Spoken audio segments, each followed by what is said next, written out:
And welcome back for another essential dose of the Michael Deacon program. I know you couldn't stay away for too long. First-time listeners out there, thanks for stopping in. The pleasure is all mine.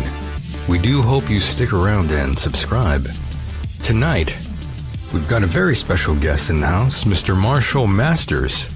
Marshall is a former CNN Science Features news producer, freelance writer, television analyst, and the publisher of YowUSA.com. Since 1999, he has been researching Earth changes and Nibiru flyby-related topics, including sustainable survival communities, catastrophic crop circles, impact events, and future technologies.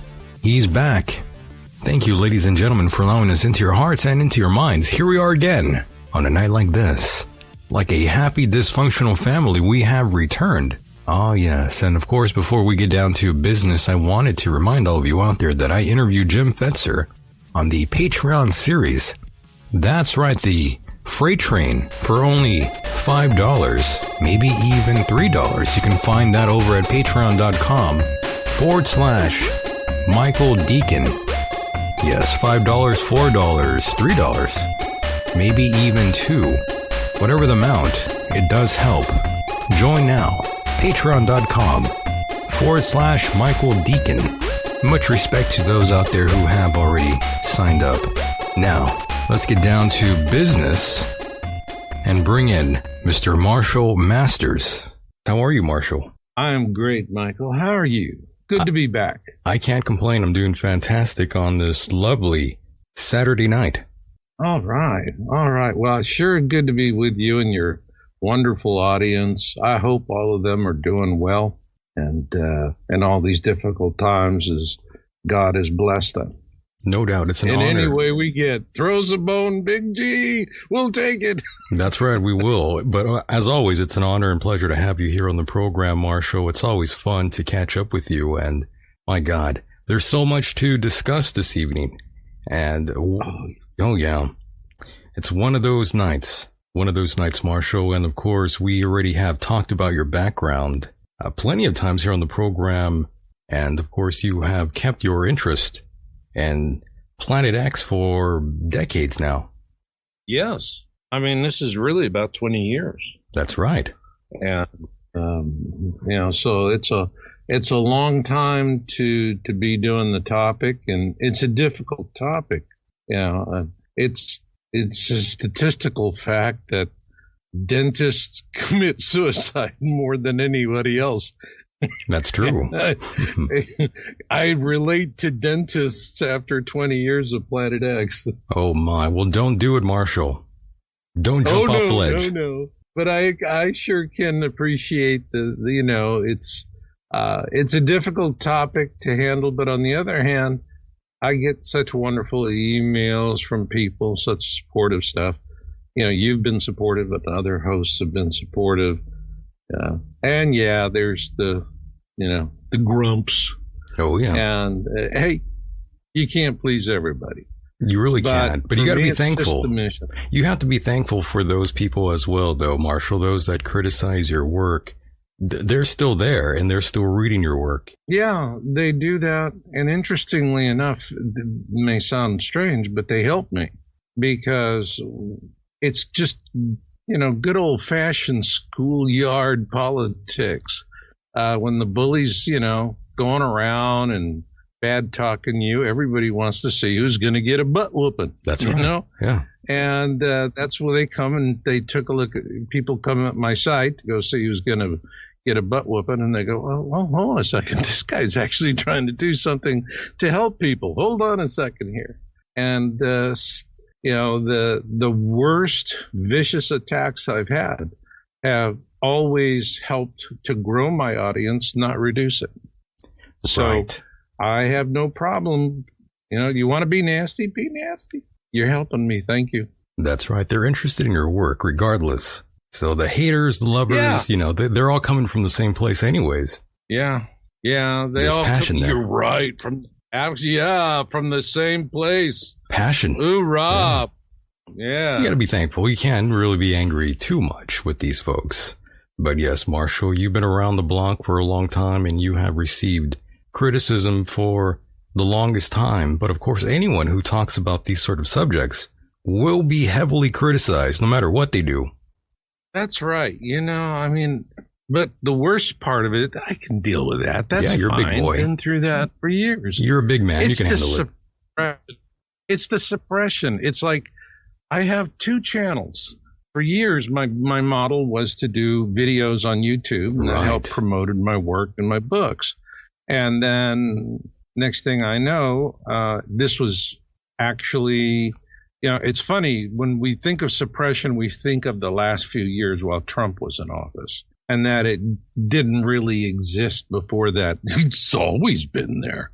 For me, it was awful after September of 2017, and that was the Blood Moon Triad, and there was for a month more people researched Planet X and Nibiru than in the history of the internet, and up to that point. And so that was startling enough. And what year? All Christians. What year was this, Marshall? Sorry. 2017. 2017. Okay. Blood Moon. Remember Hagee, Pastor Hagee, and the Blood Moon Triad theory? Yeah. Mm-hmm. I'm familiar. Yeah. And it was the predicted events. It happened, celestially. It happened. A lot of people were expecting something cosmic and powerful. We never saw that coming in our reporting, but I still felt that it was really important to follow it. I actually didn't have any issue with Hagee and Blood Moon Triad, because one thing I know from studying the ancients was that celestial alignments was the key to their prophecy strategy. Good prophecy always starts with a harbinger that lets you know you're on the timeline of a catastrophic event. So get to it, Bunky, and, prepare. Right. And by the way, Marshall, the reason why I asked you is because I wasn't expecting to hear that many people were searching about Planet X that year. You said it was very popular at the time, even more popular than pre-2012. Is that what you are telling me here, Marshall? It was, in 1 month, more people, and they were all Christians, were searching on the terms Planet X and Nibiru in that 1 month than in the history of the internet all the way up to that month. Amazing. Okay. That was, and it was just Christianity bought Planet X and paid retail for it. And because after that, it put Christianity in the crosshairs with the Planet X topic, which that had never been the case before. Prior to that, Planet X was just like an alternative science fringe group kind of a thing. But this took it mainstream. This took it mainstream. And that was, after that, the suppression on me was horrible. And I have channels on YouTube with over 18 million views to date. 18 million. And I am terrified to put up another video. I mean, if I put up a video on YouTube today on my Yowbooks channel, I titled it, How to Grow More Better Roses with Horse Manure, YouTube would deplatform me for manure abuse. Really? That bad? I'm not making a joke. This is how crazy it is. There's a new sheriff in town, and he's a mean drunk. You piss somebody off. It pisses somebody off. But, Trump says he's going to start his own social media, and that is going to catch on like wildfire. Isn't that interesting, by the way? I'm glad you mentioned that. It is. Yeah, Trump starting his own social media platform, but that makes me wonder what happens to Mike Lindell then. He has his own social media platform, and he wants to go heads up against YouTube and Twitter. But now you throw Trump into the mix. That's very, very fascinating now. I think Trump is going to take a big tent approach. And what he's really got to do is it's not about the software. The software is there. It's well established and developed. This is literally about how fast can you build server farms. I'm not talking about, a couple of rooms with a dozen, towers sitting Sure, there. Yeah. I mean, the pictures like you see of Google and Amazon where they just have buildings with rows and rows and rows and rows of blade computers. All right. And by the way, they're all running Linux, not Microsoft. And so everything's there. I think, Trump, if he does it, he has the name recognition, he has the call, he'll get the support. He's got the money, right? All right. And then and it's going to grow. And here's the interesting thing.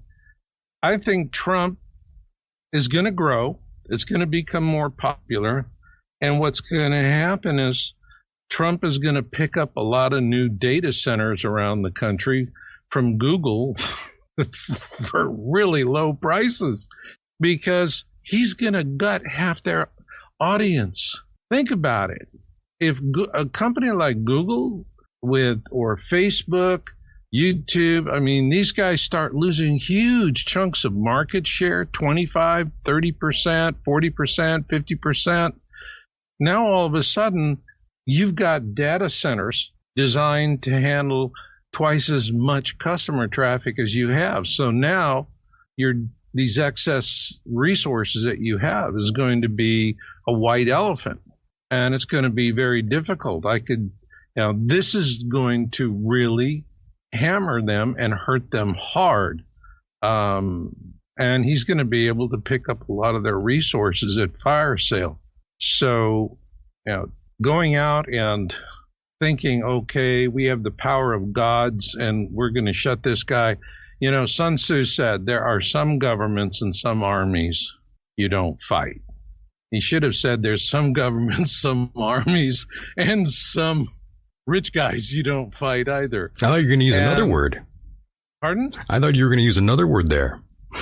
Yeah, I'll surprise you. I could read in between the lines. I got you. And I'm getting sensitized to the word talk, Yeah, I hear you. And what happened to the good old days when we could put our foot in our mouths and it wouldn't end our lives and our careers? Oh, those days are long gone, Marshall. Yeah. I'm afraid. I'm afraid the times have changed. Yeah, now you can have your whole life ruined by something you said 20, 30 years ago. Yeah, but even if you're dead, Marshall, now you get in trouble. Now they want to cancel anything that you've been involved with, even if you are dead and gone. That's right. And for all you brain dead morons out there that think socialism is wonderful, guess what? You've got your socialism now. How do you like it? Any of you Democrats out there happen to be diabetics? Weren't you happy when all of a sudden Biden comes in and now you're back to paying blackmail for your medicine? For all you Democrats out there that were working on the pipelines, hey, welcome to the exciting world of fast food and unemployment checks. All right. That's right. They're doing stuff. It's going to get a lot worse. But then eventually I think it's going to get better. However, we have a much bigger thing to worry about. And which really brings me actually to something I want to make about COVID. Yes, go ahead. In a state. And we talk about COVID on many, many different levels. And there's all kinds of motives for this and motives for that and motives for that. COVID was engineered by the globalists. And it's like an onion. Every time you peel a layer, you're going to cry again.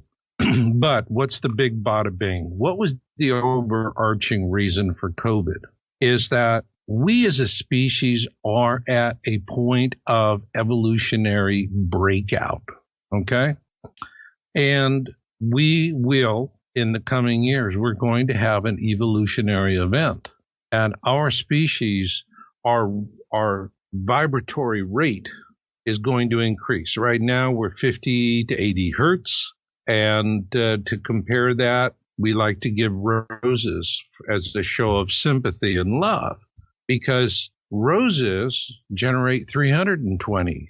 And consequently, even when a rose is dying, it is still giving off more life force energy than we do, ounce for ounce. All right.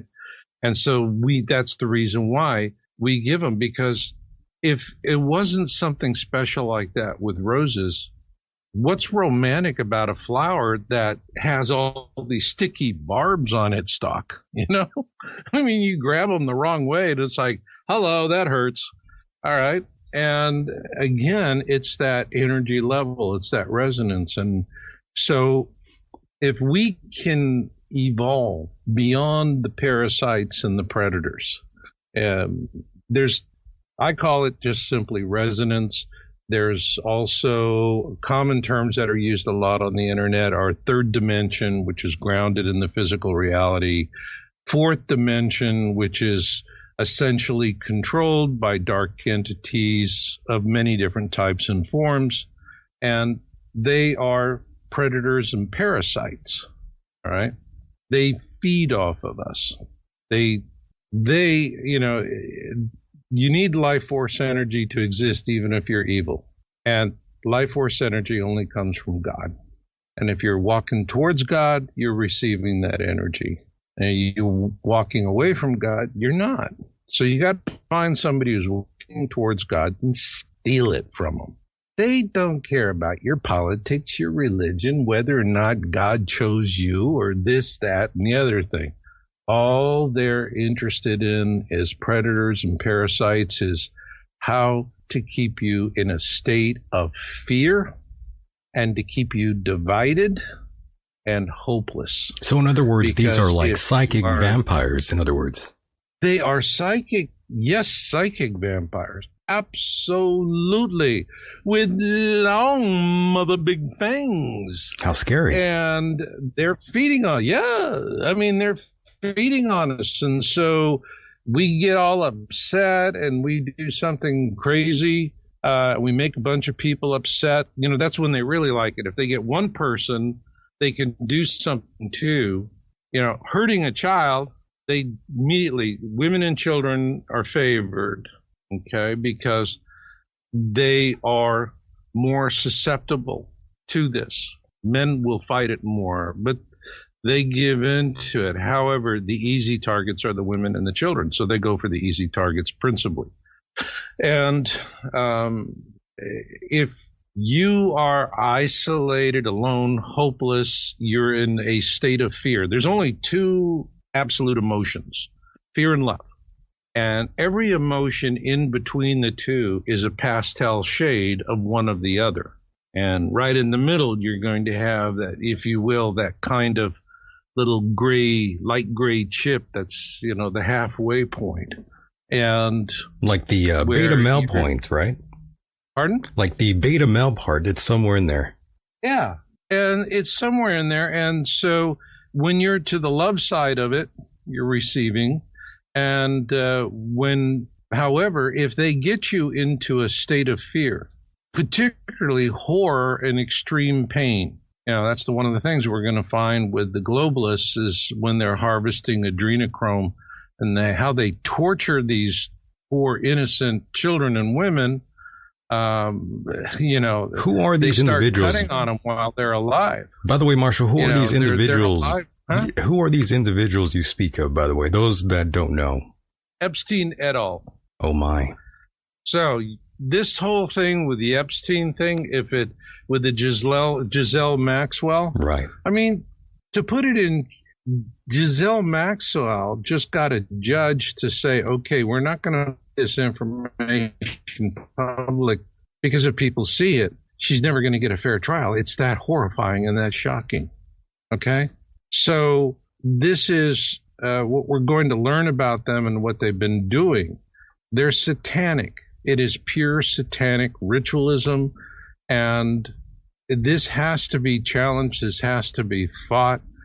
It's right now.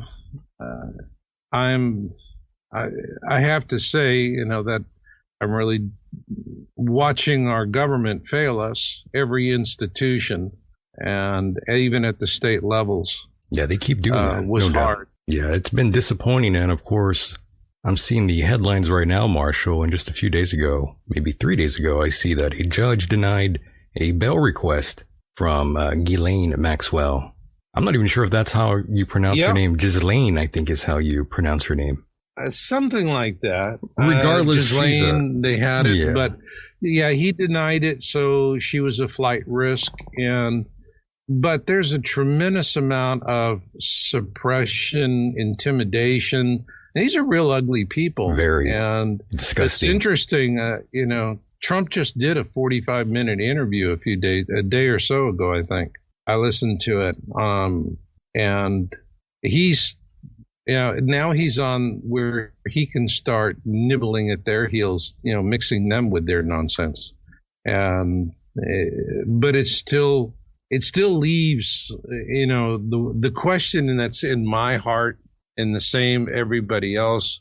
If this election is not fixed, there's never going to be another free and fair election in America.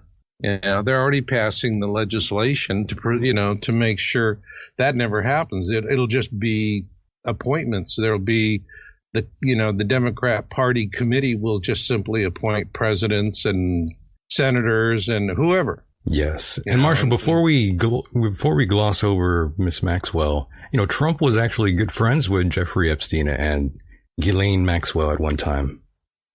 Yeah, he cut the cord. And that keeps getting thrown in his face. But, he put him on the no-fly list at Mar-a-Lago. So, and it's like, I don't know. I never heard Trump say that they were good friends. Well, I haven't either. No, I can't say that. I never heard that, and it's like, that's the problem. Michael, I have gotten to the point where I don't trust anybody. I'm with you. Even the ones on our side. I'm with you. I don't trust anybody. I trust what I can see with my own eyes. I'm with you on that. That's it. Yeah. The rest of it, talk is cheap. I'm tired of the talk. It's all happy bullshit. Pretty much. The way I see it, all these people sort of, well, you could use that word. It's okay. But all these people, the way I feel about it is they've all done business with each other at one point in time. So, they're all sort of involved with each other in one way or another, even if they do cut ties with each other. Just the fact that they did business at one time, but that's what you sort of come to expect with everyone involved in politics or any sort of figure with notoriety. Even someone like Lawrence Krauss was good friends with, well, I shouldn't say good friends, but he was close enough to Jeffrey Epstein at one time. And, he's been on this program as well. And people think that I'm good friends with Lawrence Krauss because me and him are friendly. Mm-hmm. So, that already draws speculation to some people out there. Well, people do that. People are nuts. Yeah, so I get that. Still the same. For me, it's you break the chain. All right? Right. And Trump may have known him, hung out with him a little bit. We don't know. And then got to find out really who he is and really what he does. That's possible, yeah. Maybe it was the fact that he knew this guy and bounced him out of Mar-a-Lago. Maybe that's where MAGA actually started. He probably saw what they were doing, how it was running. It wouldn't surprise me to learn that would have been a factor in Trump deciding to run for office. And the thing that troubles me about the current situation, following it, is I'm really feeling like the military has let you down, disappointed you. The military has dropped us. They've let us down. I see. A lot of people do feel that way. I can't say they don't. A lot of people do. I was a veteran. I'm saying that as a veteran. Okay. And when I enlisted, I was a 17-year-old kid. I didn't know what the heck I was saying. I'm going to give my life for the Constitution. It was like, okay, the guy was just saying, repeat after me. You don't think about it that much until afterwards, when they start teaching you how to kill people. And then all of a sudden you start thinking about that. But I'm looking at this and I think, our troops, they're solid. The problem to me is the Pentagon, and you have all these Obama appointees, and all of them are there to slow drag, kick things down. So it looks to me like The Patriots went in there. They had a plan. And as they say in the military, no plan ever survives first contact with the enemy. And they went in there and found that there were a few surprises they didn't expect. There's a lot of waffling in the upper ranks. There's generals, the guys with the stars and the egg salad on their hats. These guys in the Pentagon, they're thinking about themselves. They don't, it's not about the oath. It's like go along to get along. They've been infiltrated. They're no different than anyone else. And I think, the sad part of it is that we have leaders in the Pentagon that have accepted the fact that they're going to be dancing to Beijing's tune. That's it. They're going to take their orders from Beijing now. And you see Trump and folks are trying to come back, go through the political process and the political process to retake, but political process free and fair elections. And I don't see us ever having free and fair elections right now, not unless this was a statement made last week by Sidney Powell. Someone asked her, is that it? Did we get our butts whipped and it's all over and, they won? And she said, no. She's going to keep fighting. Yes. I mean, that gal is something else. Wouldn't you love to see a Trump Powell ticket?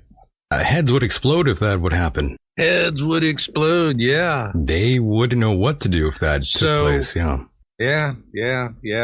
Wouldn't that be fun? It'd be interesting. But it's a tough one, and it's right now we're in territory.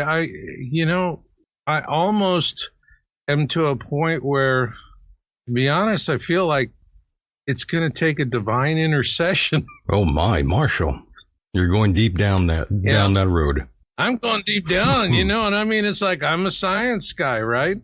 What's the science guy saying? This takes, it's going to need a divine intervention. Some kind of intervention. Yes. Yeah, because I see Trump and the Patriots fighting the good fight, but the globalists have their hands on all the levers, and might makes right in the final analysis. So we're at a point where, this is a pattern, by the way, that we learn through our own research, plays out time and again, all across the multiverse, all right? The cosmos, the whole everything of everything. There's sentient races everywhere. And every sentient race, it's like salmon, swimming upstream to spawn. And if you don't make it, you just float, a dead carcass floating downstream. And we're at that point where we're going to either take the high path of evolution, and if we do that, our resonance to what's called the fifth level or the fifth dimension. You were breaking up a little bit there, by the way, Marshall. At that point, I'll repeat. What happens is that with evolution is our vibratory rate is going to increase. We're not all going to look like Star Trek actors with 4 pounds of latex on our heads. All right? Thank God. That's not going to happen. We're just going to resonate because we're going to tap into our actual real power, what we do. We humans are incredibly powerful. We're social creatures. We are animals. And we like to hang together. And when we get together and we talk and we organize around a common thread, we are unstoppable as a people. And the fact is that there are 7.8 billion people in the world. I would venture to say 7 billion of them are good people that want to live good lives. And the rest of them are the scumbags of the cosmos. And they're the predators, and they're the parasites, and they live off of other people. And we really have the power to defeat them. All we have to do is just sit on them. We don't have to have a fantastic idea. We just all get together and say, no, we're not going to do this. And then we just sit on them. All right. What happens when, neighbors get together, friends get together, you and I go out and finally have that pizza and beer we've been threatening about all these years. I mean, we get together, we talk, we express ideas, we sense each other's emotions. Now, that's the whole purpose of COVID. And that was the big misdirection. COVID and even Q was wrong. COVID's not about an election. COVID was about the suppression of human ability to overcome, to organize, to get together. We have to wear masks so that we're unable to gauge each other's body language. And that's important because all of us intuitively, instinctively trust how a thing is said more than what is said. And so if you and I are having a conversation, your paralinguistics, your kinesiology, your body language, all of these things is important because I'm looking at you, you're looking at me, and when you say something, I can see a frown, I can see a smile, I can see, but behind a mask, you can't see anything. And then we have to be 6 feet apart from each other. And I find that's really interesting because in satanic rituals, you have to be 6 feet apart from everybody. Really? And yeah, in these satanic rituals, who knew it? Who'd have thunk it? Well, I've never been in one, so I don't know. Yeah, but the point of 6 feet away is once you're 6 feet away, you're separated. We can't talk. I can't see your body language through the mask. And on top of that, the separation has immediately put you into a state of fear. So you're not going to be rational anyway. All right. And all of this was to defeat our inherent ability to collectively overcome evil. And that's all COVID's all about. Interesting. It is just to keep the human race from doing what it's very much capable of doing. All right. And we're all, caught up in all of the politics and all of this and all of that. It's sad. I am particularly worried for the people that are taking the vaccines. I'm not taking the vaccine. I don't need it because I had COVID and got over it. And even if I hadn't, hydroxychloroquine works, Oh my God, we said that word. And there's other things. There are therapeutics. You have, it is something you can treat. You don't have to die. All right. And you have no more chance of dying of that with the therapeutics that we have than any other cold or flu. So the whole thing is a statistical trump. So, they just pumped it up statistically so that they could keep everybody in a state of fear. But think about it. We don't travel. We don't get together with families and friends. We're living in isolation. I would venture to say more people have died. Oh, did we lose you? And we have now lost Mr. Marshall Masters. Thing was called death by COVID. I mean, by the way, Marshall, you dropped out there for a second. Yeah, I heard that. We beeped out, didn't we? We sure did. Okay. But yes, so that's the whole point of it, folks, is that they don't want us to evolve. If we organize, we can talk to each other. All right? We can do amazing things. They just don't want us to be able to organize. That's all. And that's big. There's 100 other things with COVID you could talk about. And what is really sad, because I speak to doctors, and every doctor I've asked one question. I says, does hydroxychloroquine work? And they go, yes.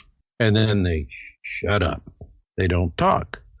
And here's why. Because then I asked them, are you going to take the vaccine? And every one of them, I don't care what their politics were, they said, only if I need to be able to do it in order to continue practicing medicine. Right. Yeah, that's a decision that's a decision a lot of people are going to have to make. And I'm glad you mentioned that, Marshall, because one of the things I was going to ask you in regards to COVID is the vaccine. And the nation's very first vaccine passport is coming to the Big Apple, evidently. What they want to do is the Excelsior Pass. The vaccine is, here's the interesting thing. I'll tell you something about the vaccine, because one of the doctors I spoke to is actually treating COVID patients right now. All right. And her patients all live. I asked her, I said, are you going to take the vaccine? And she said, no. And I said, would you take it to save your license to practice medicine? And she said, no. I'll quit practicing medicine before I would take that vaccine. Well, that's interesting. Why? And what she told me, and I confirmed, is this is not a whole new thing. Everybody's kind of thinking, this is some exotic new vaccine. This vaccine has been in the laboratory for 20 years. And COVID's been around for decades. But these RNA vaccines they're trying to make them work. And she said the reason why they couldn't get them out of the laboratory was that the test animals always kept dying. And now we're seeing news reports. People get vaccinated and they drop dead within 24 hours. All right. So what was happening to the lab animals, and they couldn't get it there. Now they could bring it in. And here's the problem with it is that this is not like a typical vaccine. In a typical vaccine, I remember when I was a kid, polio was the first vaccine that came out, and there was so much excitement, so much good feelings about it because I went to school with kids who had polio, and it's that's it. They're in braces for the rest of their lives. It's not pretty, and if they're lucky, actually. Yeah. And so it was a terrible disease. And it stopped it, and there was a lot of positive support for it. But vaccines, traditional vaccines, it's just kind of like a detoxified version of the virus. All right, so it's the virus, but it's not strong enough to cause the problem. But it's strong enough that your body can then recognize it and develop the antibodies for it, so you're going to be immune. And then once it's done, then that's it. It's over. Okay. With this COVID vaccine, it don't stop. What this doctor told me is with this RNA is it's programming the body immune system to go after COVID.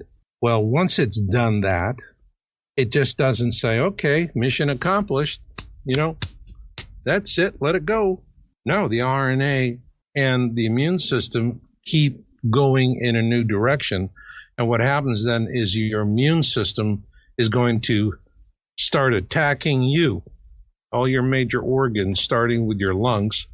And what she said is that you're going to have people who, if they have this reaction, once it starts, there's nothing to be done for it. They're going to come out initially and say, they have to have more vaccine. They have to have more injections or whatever. But she said, once that happens, you're just going to die, and you're going to die very, very badly. And she said, this is something that once you have done the vaccination, whether it's a single dose or a double dose, but after you have been dosed, the vaccine is going to be working on the COVID for approximately, I think she said, 42 days. And then from that period to 6 months, you're in a window where it could start attacking your other organs in your body. And then that's it. It's catastrophic. You die. You're just going to die. And it's worrisome. We could very well see in a few months that a lot of people are going to be dying. They're going to cover it up. I mean, look at with vaccines already.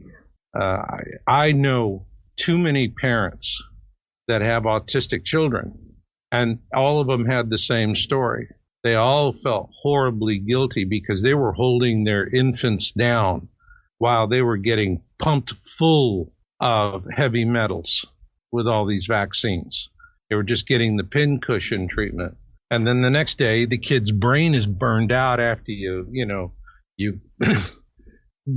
put enough lead into his head to solder together a post office or something. But this is the shame of it, that they are so easily trivialized by the mainstream media.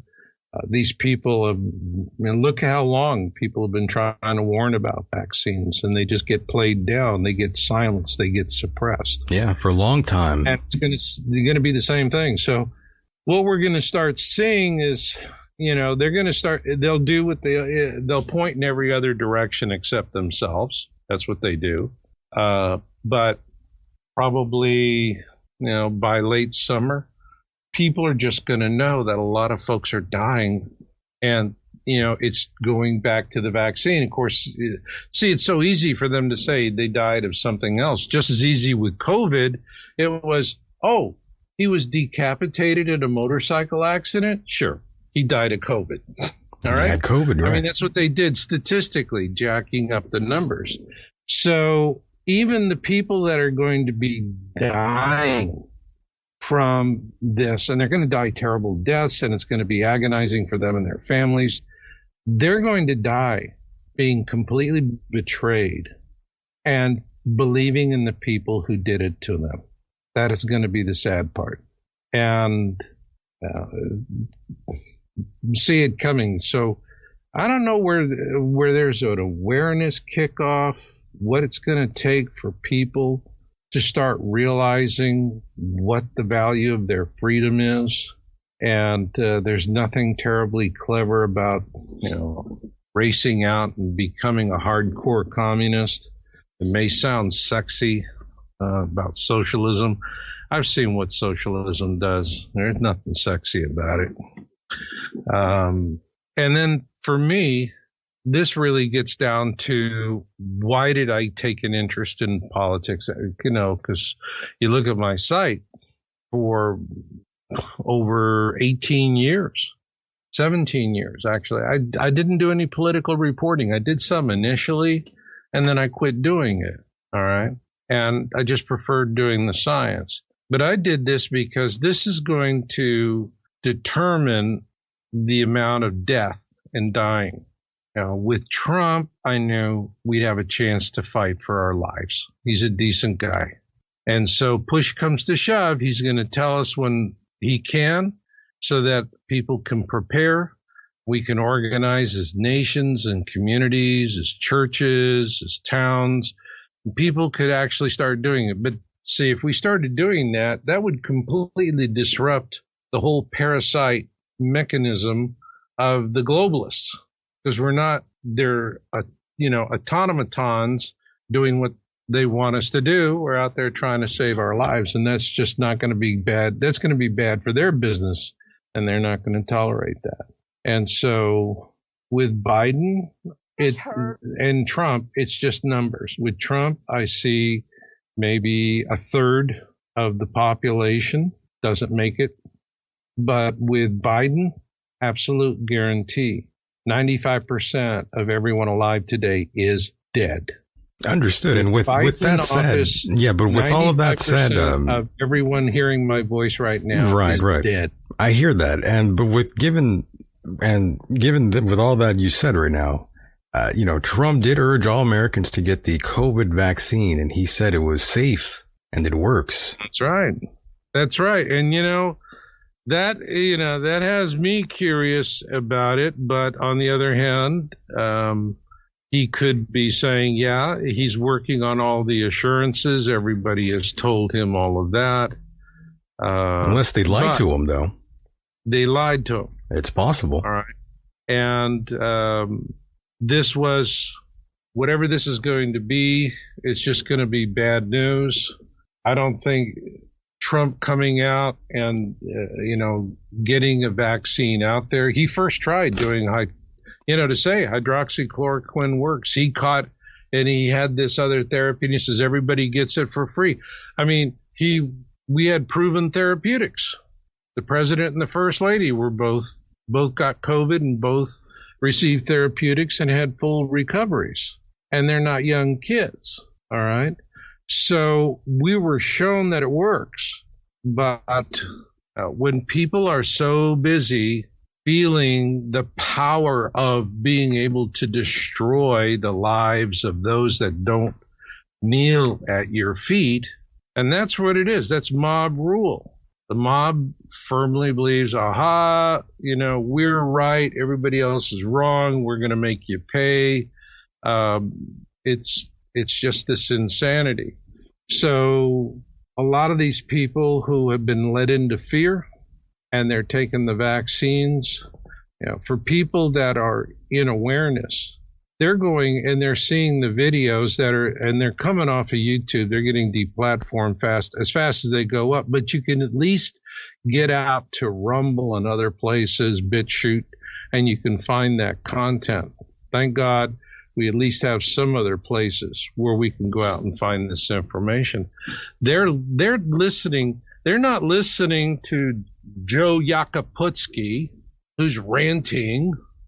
They're listening to people who are working in the field of immunization, all right? Doctors, researchers, the people who know this much better than Fauci, okay? Fauci he's a globalist drum beater, and there's a background history of him with Gates that's pretty sick. And they took this was an opportunity for them. They're going to go out and do this, and because Gates is a proponent of eugenics. He gets people killed. One of the things that the mainstream media has done an excellent job of suppressing is all of the people in Africa who have died or been permanently disabled because of these vaccines that Gates was bringing out in Africa. Yeah, with him and Melinda. Gates already killed all kinds of people with these things. So these vaccine murders, they have it down to a science. They know how to do it. So we don't know.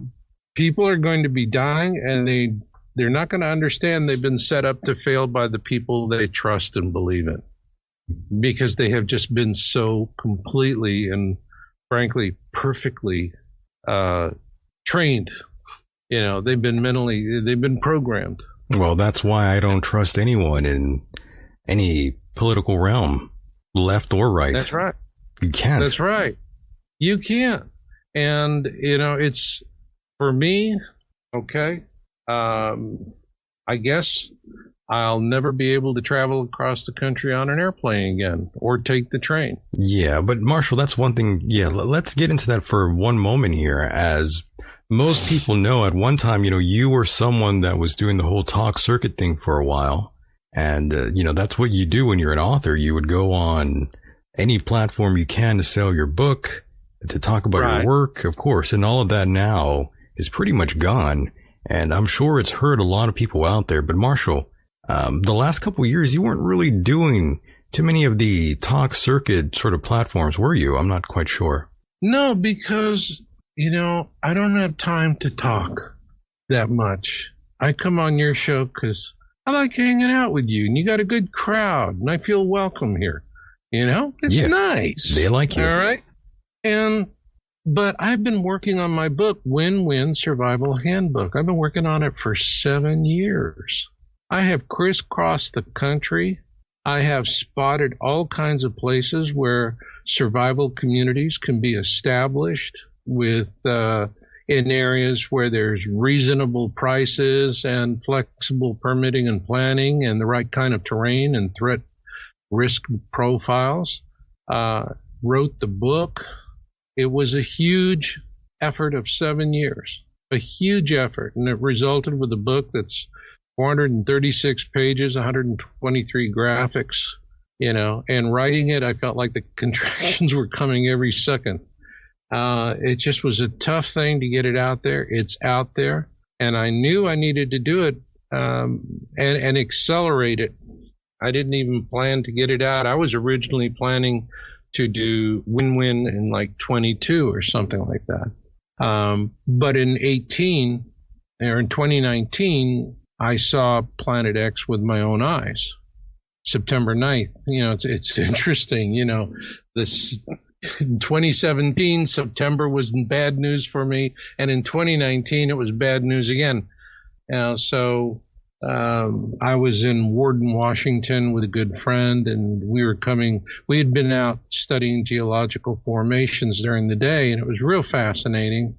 And we were on the way back, and I'm kind of mellowing out. It's nice to have someone else drive.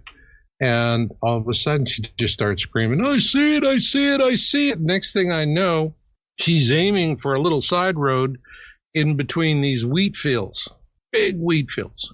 She turns onto this side road so hard, so fast, I thought the car went up on two wheels. I'm serious, just like in the movies, And she whips around, comes to a screeching halt in the dirt, skids to a halt. And I look out the window and I can see it right over the sun. And I've been looking at hundreds, if not thousands, of Planet X pictures over the years. I don't, most people, when they see it for the first time, they're trying to understand because they've never seen it. And so they're talking, hey, anyone ever seen that? What is that? And they're asking questions. I don't do that. I see something like that. I know immediately what to do. I start scanning it. That's it. I don't think about it. I'm just simply scanning left to right, top to bottom, and absorbing the detail and putting it into my head. And then I have a memory, and then I can analyze that memory. And I gave it happened so close to sunset, we didn't have a chance to get a picture. I did with the gal that I was with, I asked her a setup question to see what she saw and where she saw it. And so I gave her the wrong location, very wrong, and she came back and corrected me so that I knew I had seen what she saw and vice versa. And what I can tell you is it's still that object. It's Nibiru. It's still popping up in the same place. The only difference is the last time I saw it in a picture on the web, it was twice the size that when I saw it. Okay. So it's coming in, it's getting closer. And I've always known this. When I saw that, I knew that was it. There was no coasting to 2022 and take some time off. I had just finished writing Radio Free Earth, and I wanted to promote that and do a lot of promotion on that. And instead, I went right back into book development. And it's really hard when you're writing a book, to do interviews because you got your feet in two canoes. Doing radio is one thing. Writing a book is another. And when you're writing, is a lot of total concentration because especially in a book that is as broad and covers as much as this does, you're connecting the dots, but you've got to remember where all the dots are as you're connecting them. So if you're doing interviews, it draws your focus and draws down your energy. And so you wind up, you do an interview for an hour or two, and then you have to take a day to get your head back into topic and authoring. So that's the reason why I haven't done that many interviews. This summer, I plan on doing a lot more now that the book is out. Nice. And I really look forward to doing that. I'm working on my websites right now, and I want to evangelize the concept. Win-Win Survival Handbook is, there's hundreds of survival handbooks on the internet. Okay, so what's the difference between this and everything else? Here it is, and it's real simple. Ask anybody that's writing these other books or building bunkers or involved in this industry, and you ask them, okay, so you're going to help us survive the disaster. Yeah, that's what we do. What happens after? And what you hear from everybody is, we don't know. And they really don't, because the whole mandate of what they're doing is how to get through the crisis. All right. Win-Win is completely about what happens afterwards. Because if you are prepared for what happens afterwards, you're automatically prepared for what's going to happen as you get there. And so the difference is while everybody else is hitting brick walls, folks that are in a win-win community, when all these disasters are happening, it's going to be like going over a speed bump for them, because they're going to have all hazards, safety, and survival. They're going to have communities of 100 to 150. You have to have enough numbers to defend. I know people say, well, I just want it to be me and my family. And they don't understand that they're setting themselves up to fail. I call them bunker bunnies, because you have somebody that said, fine, we have a 2-year supply of food, organic MREs, the best of everything. And it's just the 5, 6, 7, 10 of us down in this thing. And after 2 years, you come up to the surface and you're a stranger in a strange new land. And it's very hostile and not very pretty. And what these people don't understand is that with the kind of disasters that are coming, I mean, for good golly, just read your Bible. All right. You're going to have starvation. That means you're going to have violence and cannibalism. And so I call these people that say, okay, just me and mine, that's it, me and my family and all that. And yeah, you can get away with that. But you're bunker bunnies, because you have no earthly idea of what's really been happening on the surface of the people who survived it and who's looking at you. And what people have this mistaken idea that if they're in a bunker in the ground, no one's ever going to find them. No. You got to have vent pipes, all right? And you're going to be, biologicals all create, like us, we create heat, humidity. You have to have vent pipes to get that heat and exhaust air out, and it's going to be warm. Now, bunker builders will be real clever, and they'll say, well, we'll put it in a dead tree, and they won't see the pipe. It doesn't matter, because you still have the heat that's going to be in the discharge in that hot air, if not steam. And what will happen is they're going to be cannibals with night vision glasses. And they're just going to be out there looking around areas where they think there's a bunker at night on a nice, black night. And vada voom, there you are. You stand out like a sore thumb in infrared.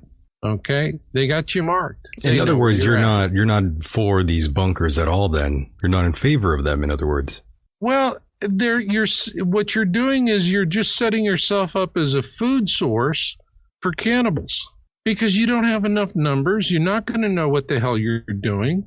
You're going to be a stranger in a strange land. You're going to come up, and maybe you come across somebody, and oh my gosh, they're going to be saying all kinds of the wonderful things that you want to hear. And you're saying, oh, thank you, God, we met the right people. And the next thing you know, you're not dying very nicely. You're food for them. Okay. Yeah. You're food. And, and they're going to take you one piece at a time. So they'll take an arm, they'll take a leg, whatever, and put a tourniquet on it, keep the meat fresh. They don't have refrigerators that work. So you are going to die badly.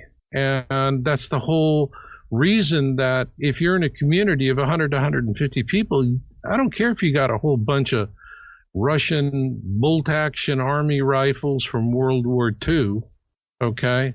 You got 100 of them. People who are predators are going to look at you and go, no, that's a hard target. We're going to pay way too much in blood and treasure to go after them. We'll go for the bunker bunnies. The ones that were really smart and said, it's just us, and it's just going to be us and the family, and that's it. And they're going to look for the smaller numbers because they know they can take the smaller numbers.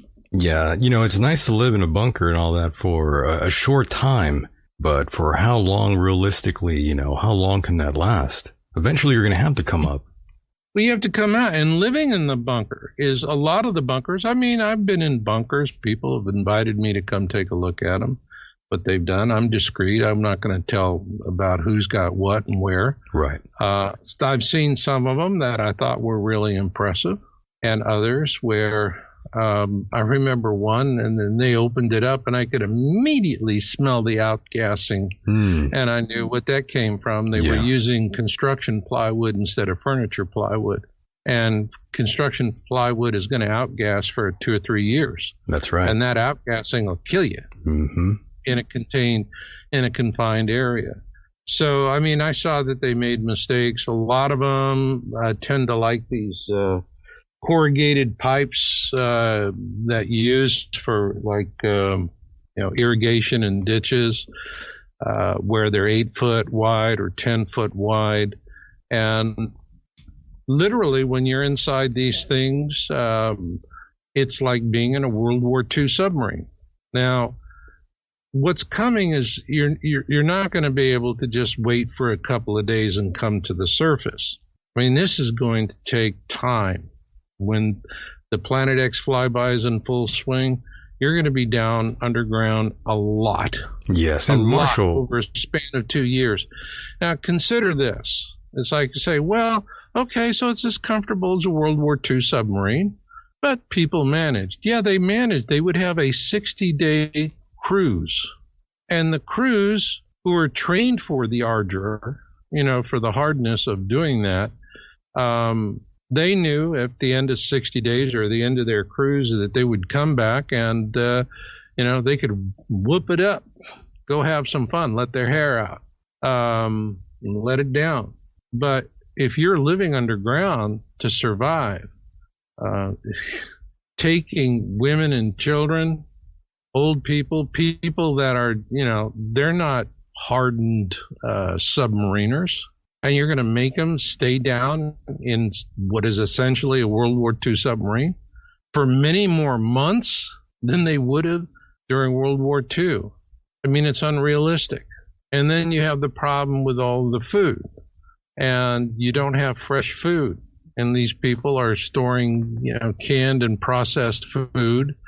And if it's organic, canned and processed, that's okay. You can get by on that. People don't realize was that, during World War II, there were sea rations, and it was canned food, and it was organic. Okay. Interestingly enough. And so, the soldiers could eat it and live on it, and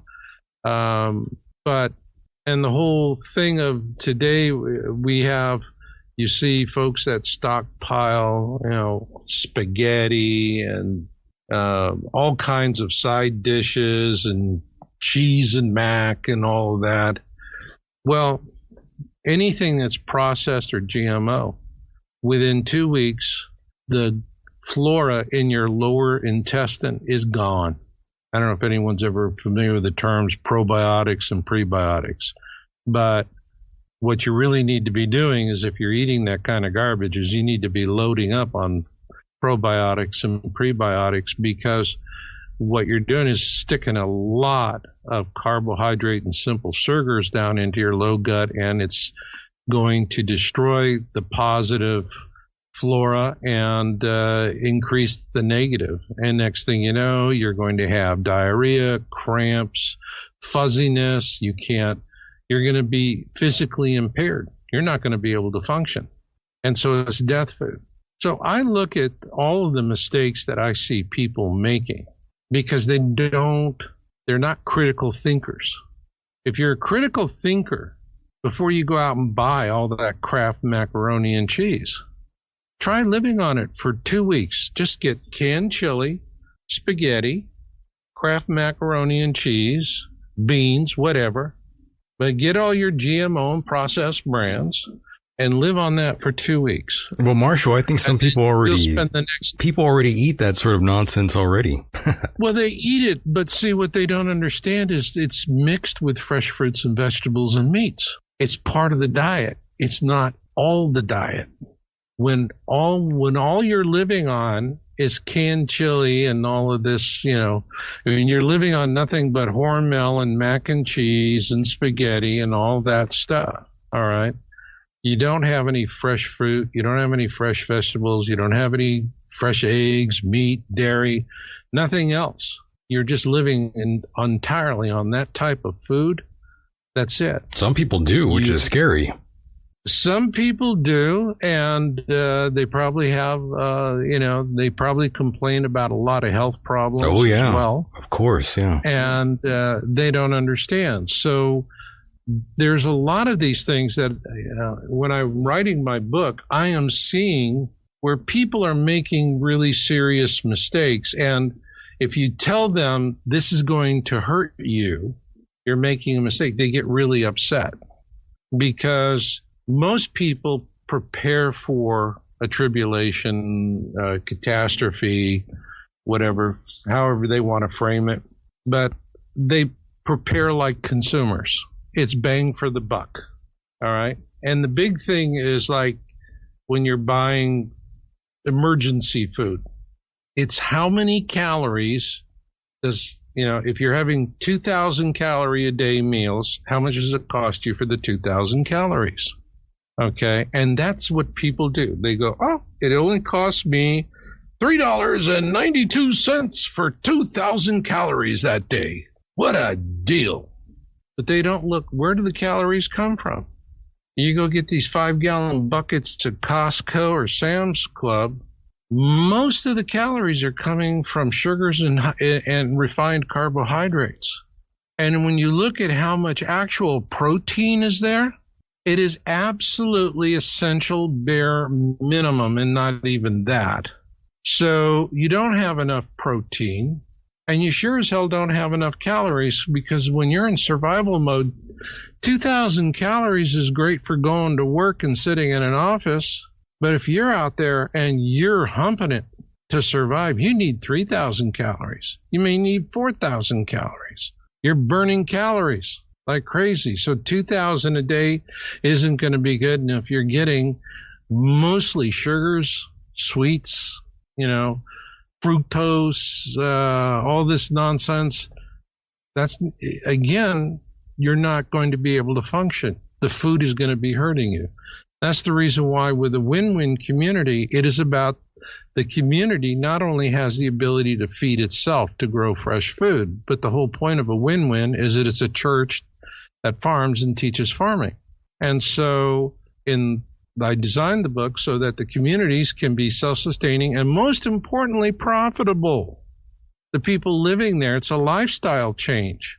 All right. It's no different than you see folks that are getting into the off-grid movement. They're into permaculture communities. So it's kind of a back to the land and people doing that kind of stuff. These are the people that are really, in terms of a win-win, they already have one foot in the canoe. For them, it's just swing the other foot in and sit down and start paddling. But for everybody else, it's like, say what doesn't make any sense. And so they say, I know Costco, I know they got the 5-gallon bucket. So if I get a bunch of 5-gallon buckets, I have a cash register receipt. And all I have to do is if I have any doubts or fears, I can sit there and study my Costco cash register receipt and know that God loves me. Good Lord, Marshall. All right. It don't work that way. It don't work that way. Well, a lot of people don't even go there. They can't even afford going to Costco or whatever, so, a lot of these people have to eat this nonsense, and it's funny because the same people that you were talking about are the same ones that complain about wearing a mask, messing up their health when their health is already pretty screwed up as it is, Marshall. Yeah, it's getting compromised. And so that's what they want to do to us. They want to compromise our health. They want to weaken us. They want us to die in big numbers. They don't need 7 billion of us to serve them. Would you say this is a part of Agenda 21, Marshall? What they want is about 500 million of us. All they need, they just need 500 million humans for slaves. And that's it. That's all they need. And 500 million humans, they can control 500 million humans very easily. It's when you get up to 7 billion, it's too much. All you got to do is have a stampede, and that's it. The game's over. For them, the globalists, it's like we are the cattle in the stockyards. All right? And what happens when the cattle in the stockyards all of a sudden go, so that is a slaughterhouse, and that's what happens to us when We just think they're taking us somewhere to get more food, and we die. And we're going to talk about it with the other cows. But we don't know how to make plans and strategic things and how to fire guns. But we're cows and we stampede, and nothing can stop us when we get going. And the cows stampede, and that's it. Okay, the feedlot is out of business. That's exactly the reason for COVID. That's what the globalists are afraid of, with population being as large it is that if we organize, we're the cattle, and if the cattle stampede, it's the end of their operation. We flatten them. Okay, so they're just preventing a stampede. And if they can prevent the stampede, and we're just sitting there like idiots, eating the hay and drinking the water and going, gee, this is great. They must love us. Okay, they're going to win. We're going to die. It's that simple. So that's the reason, for the COVID, they know Planet X is coming. It is a control mechanism. They're trying to keep us from organizing. Right. That's and of course, you wrote an article, Planet X Flyby, when we see it, what we see, and why most will die. Let's talk about that for a moment here before we wrap it up.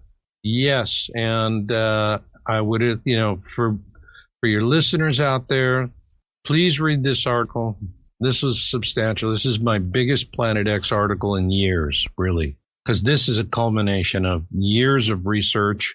For those who've been following my site, I've been doing the Signs series, and we've been following earthquakes of all magnitude and fireballs. We've done 50 articles, usually about one every month. Okay.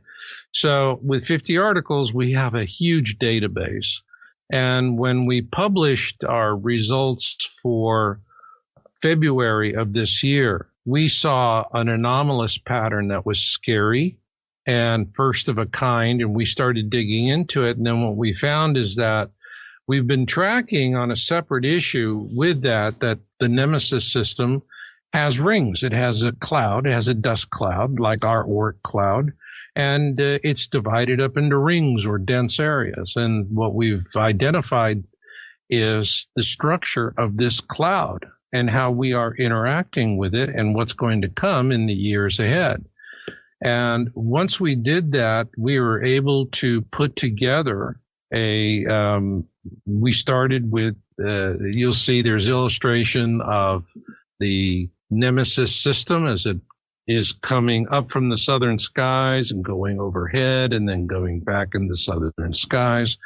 And we track it by the important years. So you're going to see it beginning with the data study is from 2009 through 2020, and we take you through what was the first major event, what are we going to see when Nemesis is at point of perihelion, its closest distance to the sun, and what are we going to see further on as it progresses and heads back south, and when does the pole shift happen and how that is all going to work out. That's what's in the article. People want to know, when are we going to see it? What are we going to see and why most will die? They always ask me these questions. So I'm answering the question. Now, the question is do you want the answer? Please read the article. You may find it sobering. And also, the other thing is my book, Win-Win Survival Handbook. The paperback, the Kindle edition is $10. And if somebody says, well, I just don't have money for a book, or it's not worth the price or whatever, my philosophy is, you know what, if you want to go to McDonald's, you know how to find the money. Right. You want a bottle of, liquor? Yeah, you'll find the money. You know how to find the money. Yeah. The question is your life worth the price of a book? It's $27, by the way. It's not that much. $27, yeah. It's not that. It's a big book. The Amazon edition for $49 is beautiful. I did that as a desk reference. That's my favorite because it's got large type and a big gutter and nice big, hardcover.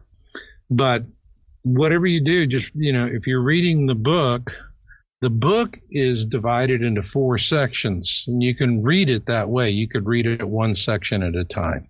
And because it takes you through the process from soup to nuts. It doesn't kind of throw a whole bunch at you, but it's building blocks. Starts off with, okay, you want to do it. How do you organize with others? So that's the first point. Then the second point is you got to build your shelters. And these are going to be absolutely beautiful bunkers. The interiors of these bunkers and what you see there and with concrete domes, it is going to amaze you how beautiful it will be. It's not going to be some cramped little concrete cubby hole that's going to demoralize your spirits. You're going to be living in a place you want it to look like Pirates of the Caribbean, knock yourself out. Okay. And then with the concrete domes, I'm also showing you how to protect yourself. The whole book is written on models. I always look for successful, proven, best business practices, best of class products, whatever the best of the best is, and it's off the shelf. Right. The only thing I actually invented for the book was the applications, the concept, but also was something I call an impact basket that is an affordable way to dramatically increase your defense against impacts from meteorites, large ones of about 150 to 200 pounds. And because these are going to be underground, and they'll take and survive probably something, it could even be larger. It depends on how the impactor is composed and angle and speed and those variables. But it's going to protect people from most everything they're going to have to deal with: nuclear, biological, chemical. You cover everything. Tsunamis, floods. It covers the whole thing. But you're going to live in a really nice place. Then it's the farming and ranching. And you have to produce 10 times what you need for your own community. That's an important thing because now you're going to be profitable. You can start growing, and I talk about how to fund a community. Actually, growing cannabis is a fantastic way to fund. It's one heck of a people will like that part, yeah. Yeah. I don't like getting into recreational cannabis. Sure. I don't want to get involved in that. This is pharmaceutical grade because you are growing in a laboratory condition. So, it's for cancer patients that are chemically adverse. That's the standard, and that's the premium. That stuff pays $2,000 a pound at wholesale, and sometimes more. So you can, if you want to finance one of these things, if you're going to do that and you're in a place where you can permit and do it, I can tell you that funding is kind of, the liquidity on the funding market right now is not terribly good. But if you're doing hemp or cannabis, money oozes out of the cracks in the walls. I mean, it comes flying at you. So that's where the money is. The easiest way to finance this. But so you're learning how to grow and do all that. And then the fourth part is how to build alliances. And it's so important for people to have folk schools, food clubs. There's this notion that you could go out and build a bunker in the middle of nowhere. No one's going to know. Nonsense. Every local's going to know where you're at. Okay. People out in the country, this is city thinking. City thinkers like, you're next door for 20 years. I never know you. That's in New York. You live out in the country. Everybody knows what's around them. You have to. It's the country. All right. So they're going to know you're out there. So it's not about being reclusive idiots racing around with assault rifles and pretending to have war games. That's stupid. You don't prepare for confrontation. You prepare for cooperation. You build alliances. You work with others. You become a part of the solution. When you're doing your community, you're growing, and you're making money off of off your growing operations. But once everything goes to hell in a handbasket, what you do is you keep producing But now you start supplying the local community, the people around you, and you're working with churches and food banks and distributing food and helping people. And all of a sudden now you are a sacred gem of the community. You're able to help people stay alive, and you're feeding them with fresh food. And this is a real important advantage. So it's very much a different way of how you do it. And what pulls everyone through it is it's about all hazard survival and future space colonization. See, that's what makes it work. If you can do what is necessary to survive on Mars, all right, you're going to survive here. And the thing about it, and there's a chapter in the book, it says feeding 1,000 Martians a day. That's the goal. That's funny. Of the food growing systems. But it's actually how I designed it, because there are three things you need.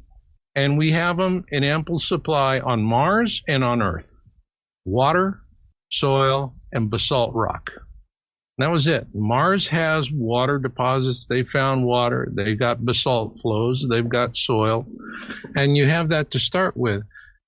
A win-win survival community, such as I describe and show how to develop and build in the book, you could literally take that to Mars with only about a 15% difference in the technology mix. That's it. That's it. Just 15% difference between here on Earth and on Mars for doing it. So it's space colonization. And if you're preparing for space colonization, it's a whole nother way of looking at things. It's talking about we're going to go through a terrible time, but afterwards humanity is going to go to the stars because we know we better get off this rock. Yeah. That's one thing I was talking about recently here on the show, Marshall, and I'm glad you mentioned these things you're talking about because, I'm looking at the cover of your book, Win-Win Survival Handbook, and on the cover on the bottom it says all hazards, safety, and the future space colonization, and you mentioned Mars, and of course that brings another name to the picture here, Elon Musk, who of course wants to do just that well before 2030. That's what a lot of people are speculating right now. And, I'm curious what you think of all that right now going on. And, eventually, like you said, we will have to leave this island Earth. Well, right now, when I was growing up, there was you could count on one hand the number of agencies that were doing space. You had the Russians, you had the Americans, you had the ESA, you had the Europeans, and then, there were the Chinese and the Indians kind of, but, that was it. You could count it on, oh, my God, now look at all the companies that are coming in. They're building rockets. You got Bezos wants to get into the space race. Everybody is wanting to get out there. They want to, and the big thing that they want to do is they want to start mining the asteroid belt. And imagine if you find an asteroid up there that's 20% gold and silver. Whoa, well, that's what they're hoping for. Payday. Right. And so this is, this is the big thing. This is where we're going. We're going to have a flyby. It's going to be hard. We're going to get through it, but we're going to get through it with a lot of our technology intact, or at least the people who can recreate it and do other technologies. But we are going to go, if we survive this and we evolve, that's the important thing. If we don't evolve, we're not going anywhere. If we're evolving and we're going somewhere, we're going out and colonizing space. The whole point of having a win-win is, Elon Musk and Bezos and all these guys, they need people who are going to pay to get on their spaceships, because they're all going to want to be the first one to build the first kilometer-long intergalactic spaceship, colony ship to take people there. My feeling is, for win-win communities, at the very least, their progeny are not going third-class steerage and eating Cheerios for 10 years. They're first class, and in the cargo hold, they got the best kit money can buy. And when they land, they know there's 3 more cargo shipments following right behind them so they can build out their communities. They're eating all organic. Going out there and making good life. It's, this whole thing of going in the ground, you stop making money, you live in misery, you live in fear. What bullshit? You go out there and you're with family and people are pulling together. You're making money together. You're all getting rich together. You're going to go to space together. You're doing things together. That is what you do to get through it. And what makes it work is veterans. In my book, I say what you need to have 1/3 veterans in your community, period. And the main reason why is camaraderie. This is the one thing people who've never been in the military do not understand, is how precious camaraderie is. That you're in some strange land where you're surrounded with people who want to kill you, and you completely depend on everyone that you're with at that base.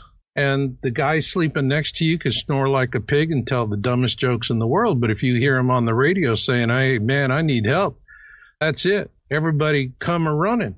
Everybody's, it's one for all and all for one. And so that's the reason why you need to start your community with veterans, because for them to take city slickers and turn them into space pioneers.